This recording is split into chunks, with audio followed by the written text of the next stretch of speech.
Assalamualaikum warahmatullahi wabarakatuh. Bismillahirrahmanirrahim. Tabarakalladzi nazzalal furqana ala 'abdihi liyakuna lil 'alamin nadhira. Allahumma shalli wa sallim ala sayyidina maulana Muhammadin wa ala alihi wa sahbihi asma'in nama ba'du. Niku ahli sunnah ciri khasnya niku mbok wong tau dosa kaya apa tetep dianggap Islam. Ada kelompok ekstrim khawarij sing darani wong nak dosa niku berarti wis napa kafir. Jadi itu efeknya luar biasa dari madhab-madhab itu. Lalu kenapa madhab Abul Hasan As-Sadili yang kita pilih? Karena kalau orang Islam kamu kafirkan niku mboten ketemu, cara akal niku mboten ketemu. Nggih cara berpikir kita masyhur Abul Hasan As-Sadili ngendikan wong iku nak kafir mulai cilik nganti 70 tahun. Kalau baleni malih tiang kafir cilik ngantos 70 tahun. Itu kan menjadi mukmin itu hanya dengan melafadzkan apa? Syahadat la ilaha illallah Muhammadur Rasulullah. Niku hadhil kalimah satu ini. Kalimah syahadah niku. Niku saged ngilangi kekafiran 70 tahun. Artinya kalimat ini adalah kalimatun dakhala fihal kafiru al-islam atau kalimatun sara bihal kafiru musliman. Ini ngaji rileks, ini tanamkan di hati. Ini adalah kalimat yang orang kafir saja menjadi muslim, hanya sekali dilafadzkan. Masa lalu dengan kalimat yang sama tiang muslim menjadi kafir. Ini pun buatan ketemu akal. Makanya madhab takfiri, madhab gampang mengkafirkan orang itu jelas madhab yang enggak ada rujukannya sama sekali, enggak ada pegangan ilmiahnya sama sekali. Wong kafir wae jadi Islam, mosok wong Islam jadi kafir. Mau perkara tahlilan ning kuburan. Gara-gara tahlilan nyekel patok dianggap napa? Kafir. Mergo dianggap jaluk napa? Jaluk bae, jaluk kufur. Lane dawuh Said Muhammad masyhur itu diterjemah di seluruh bahasa di dunia. Wong-wong sing ngafirno iku mbok yo sekali-kali nginceng iku ngrungokno. Lho kula nu sampean tahlil iku yo ora seneng. Kadang sing tahlil yo rada kurang ajar. Kula niku yang ben nak mati, nak sing tahlil nang Jepang niku ora seneng. Mergo yo rada sombong lah wong tahlil iku yo kadang rada sombong. Misale ngaten, kula kiyaine jenengan. Dongane ngene, ya Allah, ini guru saya. Ingkana musinan fazid fi ihsani. Kalau dia baik, itu ya tambahlah kebaikannya. Mosok murid muni gurune baik itu kalau itu itu kan ngenyak uang.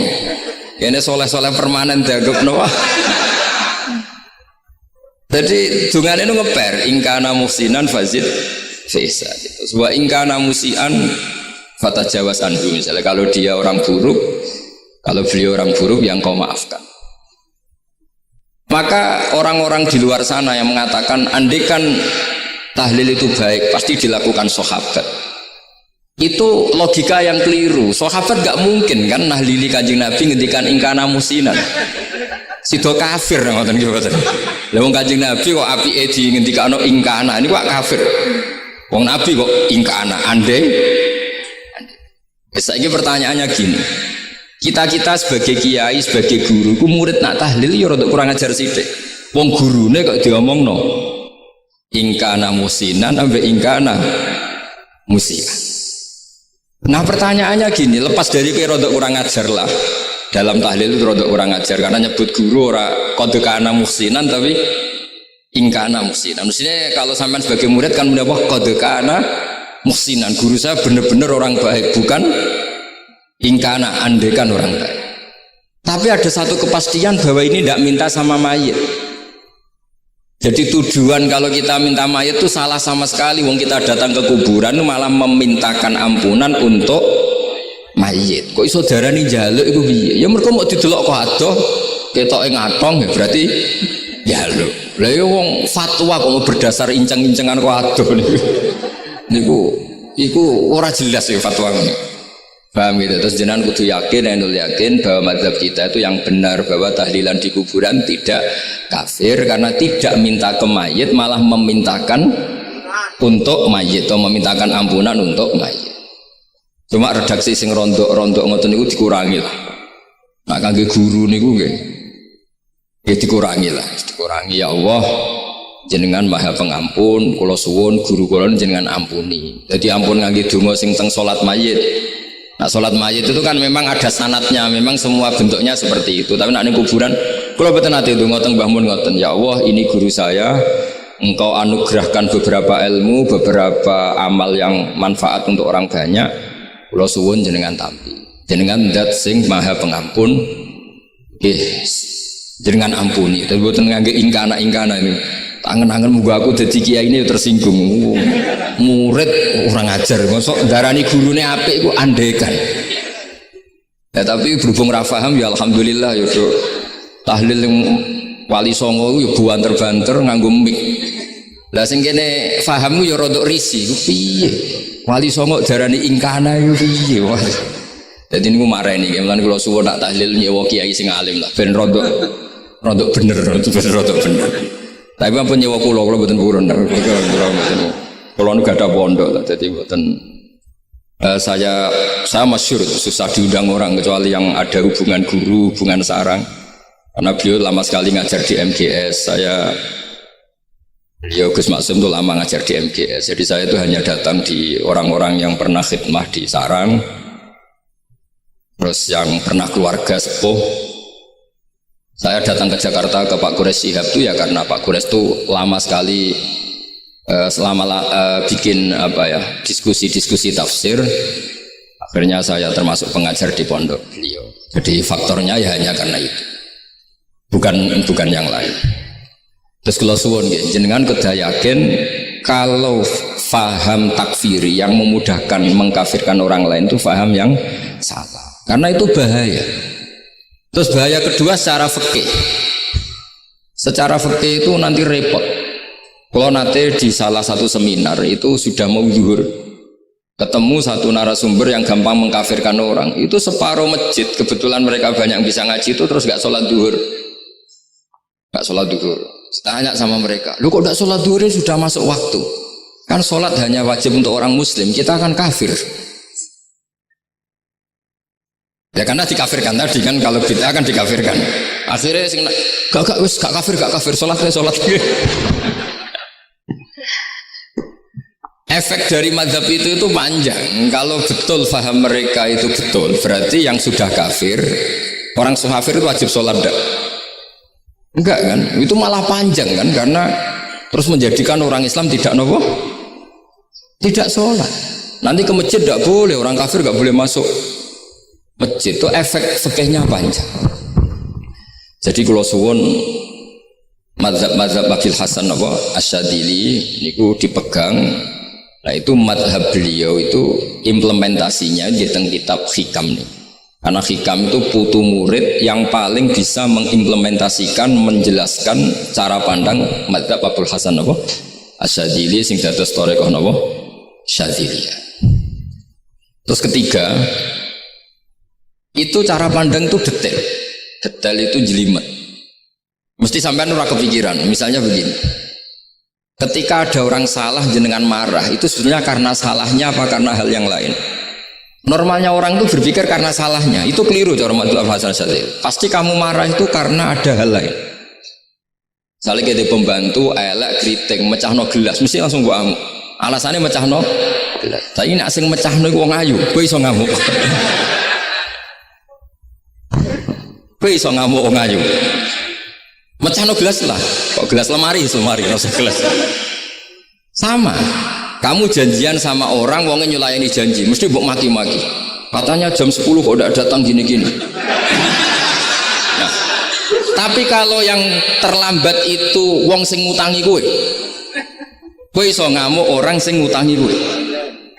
Atau sing terlambat itu komandannya, atasan kamu. Atau kiainya. Artinya gini, ketika kamu marah atas nama terlambat, itu sebetulnya karena terlambat atau karena hal lain. Nah, maksiat juga gitu. Cara pikirannya Abul Hasan Asyadzili, ketika kue roh misalnya cawe itu maco naik apa lah ninja atau apa, mesti kue darani wah seluput suwuk. Tapi nak dikandani, niku putune jenengan. Mesti langsung ya Allah jenengan sepunten. Jadi sebenarnya kita kebencian sama orang lain itu karena kebetulan itu tidak keluarga kita. Coba kalau itu keluarga kita, pasti kayak mikir ulang. Gue gedeng mau ngeras sholat, mesti sebabnya dua. Satu tidak sholat, dua kebetulan itu tidak anak kamu. Kalau itu anak kamu pasti istighfar berhari-hari untuk dimaafkan Allah. Bukan maksud no. Tapi kalau orang lain gue, pertanyaannya sebetulnya kamu benci itu karena tidak sholatnya apa karena plus dia tidak anak kamu? Nah itu pikirannya Abu Hasan apa? Gue ngamuk itu gelas pecah itu perkara itu pecah gelas apa plus yang pecah elek. Nah itu pecundang kita, itu cara pikiran Abu Hasan. Kita ini pecundang itu nggak fair. Kenapa? Bukan fair. Nah itu terus beliau diantaranya punya cerita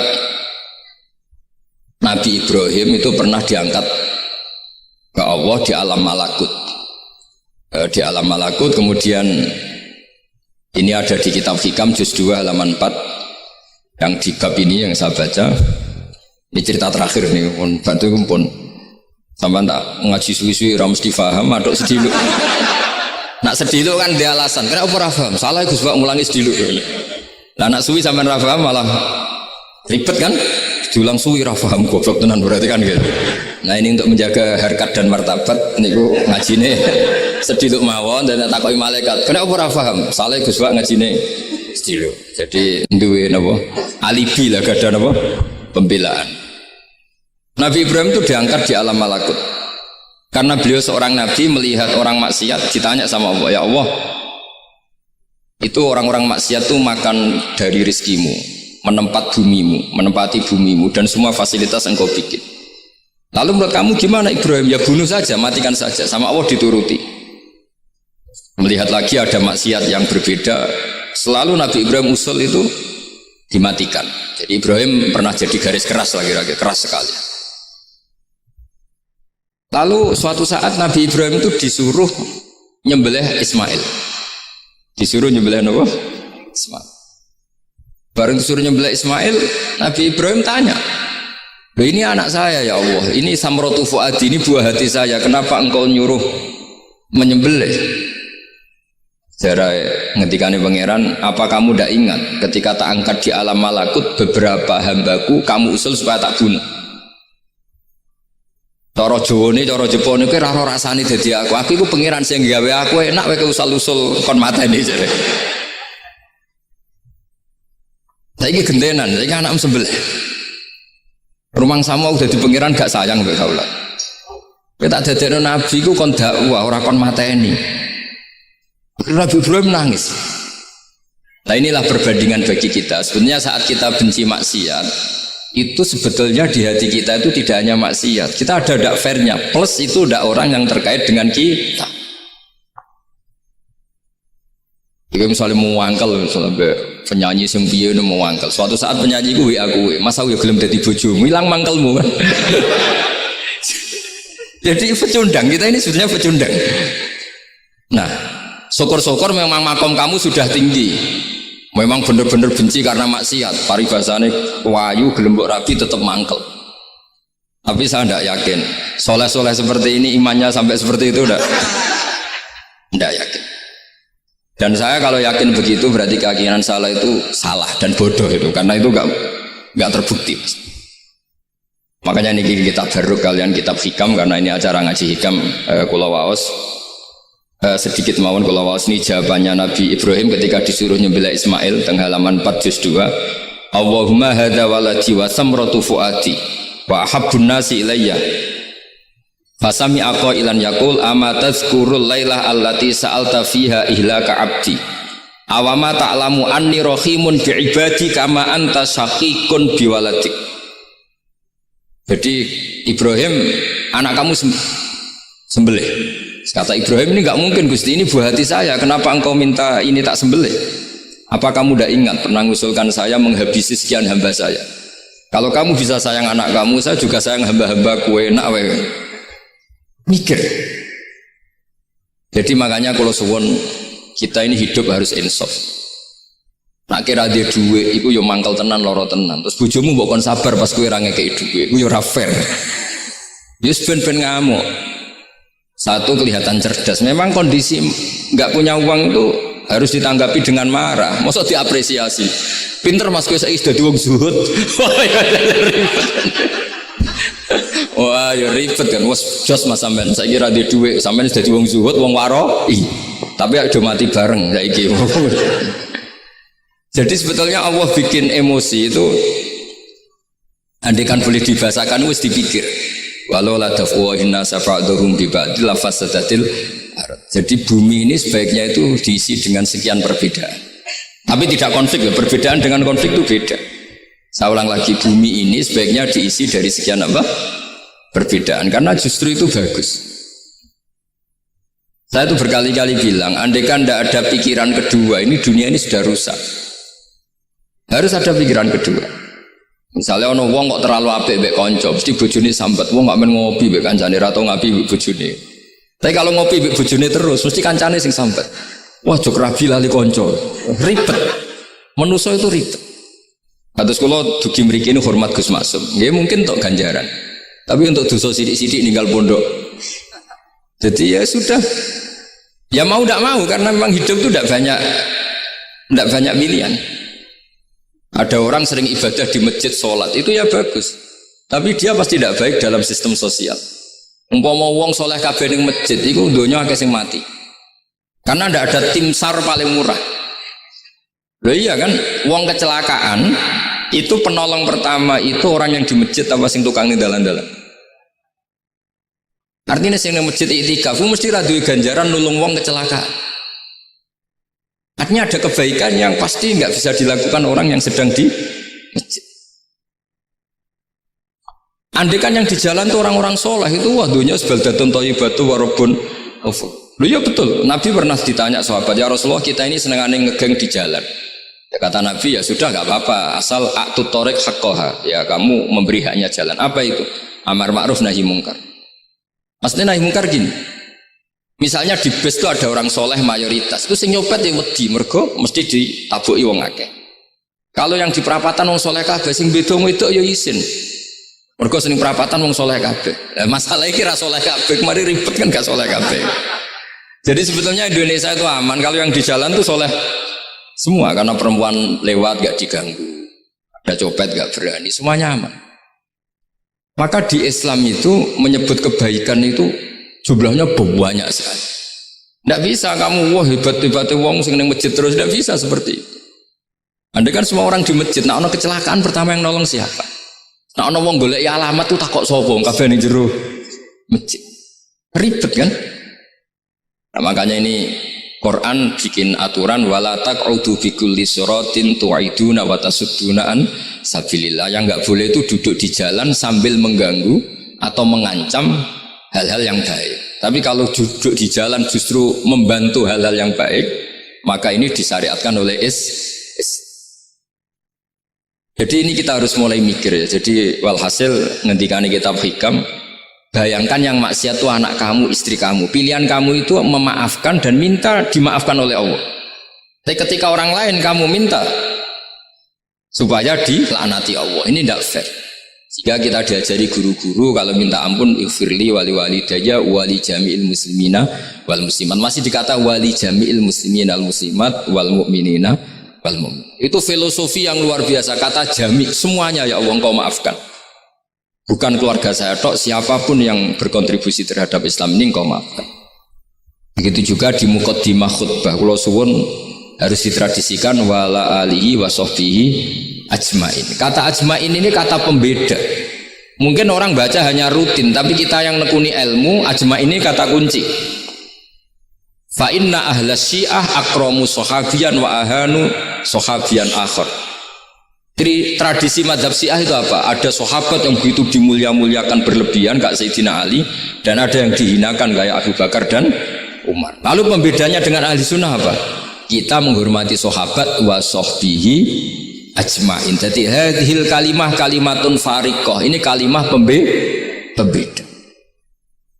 Jadi ajmain mboten kalimah rutin terus ono jimate ono kasiate niku mboten.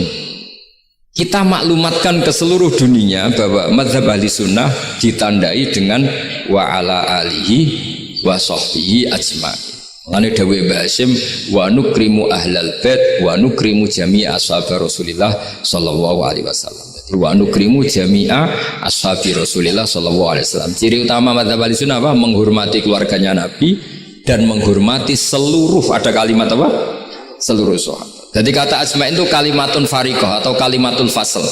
Kalimat yang membedakan mana mazhab Syiah dan mazhab ahli sunnah apa?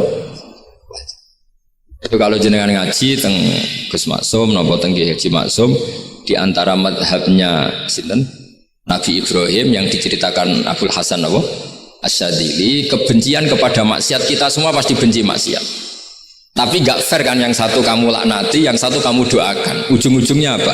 Ada unsur hadun nafsi. Kalau yang terkait dengan jenengan mbok dongakno di sepuro, nah yang nggak ada terkait mbok pasutno. Ini kan nggak fair padahal sama-sama apa? Maksiat. Kalau suwon polemik tentang ketentuan gimana hukumnya ziarah kubur, ya hukumnya baik karena mendoakan atau memintakan ampun untuk yang mati, bukan meminta sama yang mati. Udah bisa Muhammad kena arah percaya rukokno wong didelok kok ado pancen yo ngeri kan, patoke diusap-usap bariku ndonga delok kok ado kan iku njaluk kuburan, padahal mayite ngeluhe perkara mau. Kadang nek sing kiai ini rapati iso ngaji sampean ingkana wali kok darani napa? Ya Allah, jika mayit ini, andekan mayit ini baik maka, dan andekan tidak, lu cara kowe dadi mayite bocah ora jelas sih. Mayit lah, makanya ini cobalah kalau sholat jenazah tidak apa-apa doa itu karena sanatnya seperti itu. Ya, kalau doa guru ya diatur-atur yang baik lah, langsung mawon ya ghafiratunu wal khotiat gini-gini, saya mohon beliau amal baiknya jangan terima, amal buruknya